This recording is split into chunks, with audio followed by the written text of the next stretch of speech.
A lo largo de los 3 capítulos anteriores, centramos la atención en el origen de la celebración de la Semana Santa y sus primeras prácticas. Posteriormente comenzamos a conocer algunos atisbos de costumbres de carácter popular, para enseguida conocer la evolución y consolidación de una liturgia propia de estos días, y cómo llegó a la que se practicó hasta el pasado siglo. En este capítulo, nos sumergiremos en el uso del arte, como un elemento tanto litúrgico, así como elemento popular, en la mayoría de ocasiones, y los usos pedagógicos y propagandistas que llegó a tener, desde la Edad Media y hasta los primeros años del contacto con América.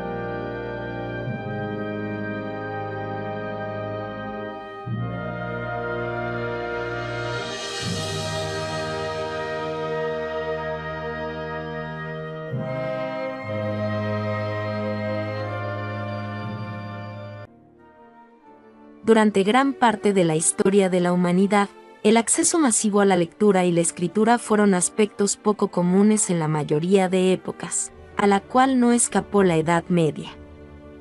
Si bien, en celebraciones como la misa siempre se explicaban los aspectos más importantes de la fe, el impacto que ello podía tener difícilmente hubiera sido el mismo de no haber ilustrado lo anterior con piezas de arte, de las cuales el cristianismo de la época comenzó a tener predilección. Aunque con su posterior división, las iglesias católica y ortodoxa tomaron caminos distintos respecto a sus posturas sobre el arte, ambas hasta la fecha lo consideran como relevante para la instrucción de sus fieles, asimismo sobre su uso como elementos que acerquen a la contemplación y veneración entre los creyentes, existiendo, no obstante, una diferenciación, donde los ortodoxos se limitaron solo al arte bidimensional, en pinturas y mosaicos, mientras que el catolicismo prácticamente abarcó todos los estilos artísticos y se fue adaptando a ellos, aún incluso a manifestaciones locales de sitios en los que posteriormente incursionarían.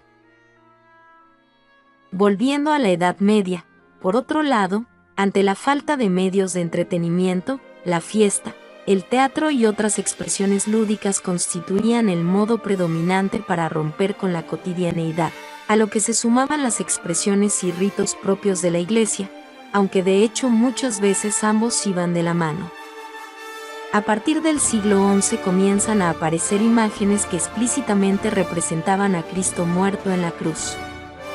Estos cambios artísticos en parte fueron influenciados por teólogos de la época, que intentaron recordar su naturaleza humana, sumado a la influencia de órdenes mendicantes, como los dominicos y franciscanos,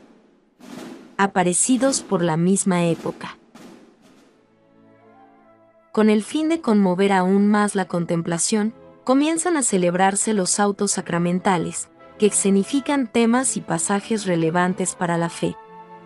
Uno de los predilectos fue el de los dramas de la Pasión, realizados el Viernes Santo.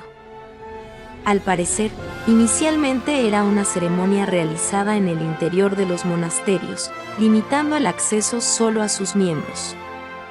A su vez, en ella participaban actores que desempeñaban los papeles de cada personaje participante, exceptuando a Cristo, representado en una imagen. Según se sabe, primeramente, se realizaba la adoración de la cruz, después la ceremonia del descendimiento, con la colocación de la imagen en el sepulcro, para posteriormente representar la visita de las 3 Marías a la tumba, velando la imagen hasta el domingo de resurrección, donde posteriormente se colocaba nuevamente la imagen en su sitio. Bajo la descripción anterior, es de suponer que serían imágenes rígidas del crucificado, por lo que para mayor practicidad, en ocasiones se empleaban crucifijos de pequeñas proporciones, o inclusive alguna hostia consagrada. Con el tiempo, aparecen imágenes de Cristo articuladas, como lo son el llamado Cristo de los Gascones, o el de la Vera Cruz de Zamarramala, ambos en Segovia, España. Así el siglo XIV aparecen otro tipo de imágenes que llevan el dramatismo a un nuevo nivel antes no realizado. En él, encontramos Cristos con gran profusión de llagas y hematomas, con aspecto que asemeja putrefacción, rostros dolientes y adiciones en algunas partes como pelo en barba, bigote y cabello, con el fin de dotarlas de realismo. Adicional a ello, podían emplearse materiales internos para simular huesos y piel, donde a través de uniones de cuero o tela, se lograba obtener articulaciones en brazos, cuello y piernas, útiles en las ceremonias del descendimiento. De esta época sobreviven piezas como el Cristo de la Catedral de Burgos, con el que peculiarmente aún se realiza el descendimiento el Viernes Santo. Más adelante, algunos otros sistemas constructivos se emplearían para las articulaciones, que no necesariamente llegaban a emplear los recursos mencionados con anterioridad. Estas técnicas pasarían con posterioridad a otros lugares del mundo, sobre todo en América, y así encontramos en México ejemplos como el Señor de la Cuevita, imagen venerada ampliamente en Iztapalapa, Ciudad de México, el cual propiciaría una de las tradiciones de Semana Santa más famosas en el país.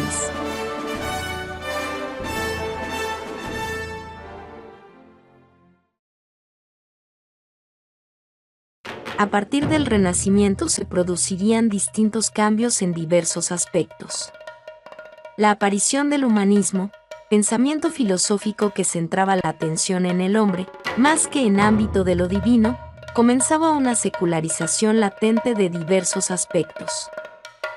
Si bien, el arte fue uno de los aspectos donde mayormente se podía apreciar, pues comenzaban a representarse cada vez con mayor frecuencia temas profanos, es decir, no pertenecientes a temas sacros.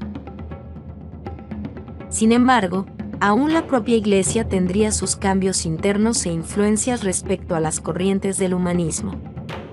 Así, por ejemplo, encontramos a la orden jesuita, surgida en este momento, quienes consideraban necesario el conocimiento como fundamental dentro de su espiritualidad. Por otro lado, se encuentra la aparición del protestantismo, cuyo máximo representante ha sido Martín Lutero. En un principio, su intención fue reformar mucho de lo que, en la Iglesia, principalmente en sus altas esferas, se realizaba, pero al ser censurado por la Iglesia, rompe con ella, causando así el movimiento protestante. Parte de lo que defendería el protestantismo sería la importancia sola de la Biblia como medio principal de salvación, caso distinto del catolicismo, donde a través de un gran aparato de acciones, encabezadas por los sacramentos, se podía llegar a la salvación. Uno de los recursos que conmovería a los fieles para buscar la salvación sería el arte, caso distinto al protestantismo, donde en mayor o menor medida se tendría su uso, bien sea parcial o nulo, argumentando el riesgo de caer en idolatría. Es así que, tras el Concilio de Trento, donde se buscó atender las diversas controversias que la Reforma protestante había generado, se dedicó cierta atención a la cuestión de las imágenes. Respecto al culto que se les da a las imágenes, el argumento sería que esta veneración es debido al honor de quien en ellas se representa, y no por creer que en ellas existe el poder divino, de modo que por ejemplo se adoraba a Cristo por medio de las imágenes. Y se sentenciaba además que el rechazo a las imágenes era rechazar la encarnación de Cristo mismo. Además, se decretaron diversos parámetros sobre aquello que debía cumplir la imagen para poder considerarse como digna de culto. Entre estos aspectos se encontraba que no hubiera en ellas nada profano, que no se pinten ni adornen con hermosura escandalosa, o que no hubiera nada tumultuario ni fuera de lugar. Debía además considerarse como su inspiración los escritos aceptados por la Iglesia. Como otra finalidad, también se debía buscar que instruyeran y movieran a practicar la piedad, valiéndose muchas veces de las emociones que expresaran, así como del entorno que las rodeaba. Es en este sentido donde entrarían las propias imágenes de la Semana Santa, un claro ejemplo de la importancia en la expresividad que éstas tendrían, donde el dramatismo era pieza clave en su realización, pues a través de un sufrimiento visual en estas obras, podía desarrollarse una empatía recíproca, tanto del expectante hacia quien se representaba, como del personaje imitado hacia el fiel. Para acercar más a los creyentes, habría además la necesidad de salir a la calle, donde éstos podrían contemplar las imágenes en días tales como la Semana Mayor. Al parecer, inicialmente gran parte de estas imágenes son portadas de manera individual, constituyendo, para el caso de Semana Santa, la mayor parte de estos los crucifijos. Progresivamente, surge la idea de que a estas las acompañen otros personajes para representar episodios de la Pasión, influenciados en gran medida por las obras teatrales de la Edad Media, donde los actores comienzan a ser sustituidos por esculturas, que con el tiempo obligan a incorporar todas ellas en una misma estructura. A su vez, estas serían decoradas posteriormente, hasta llegar a las andas, pasos o tronos, nombres con los que comúnmente se les conoce en la actualidad, consolidándose en el barroco, una época que llevaría a nuevos niveles el dramatismo de la Semana Santa.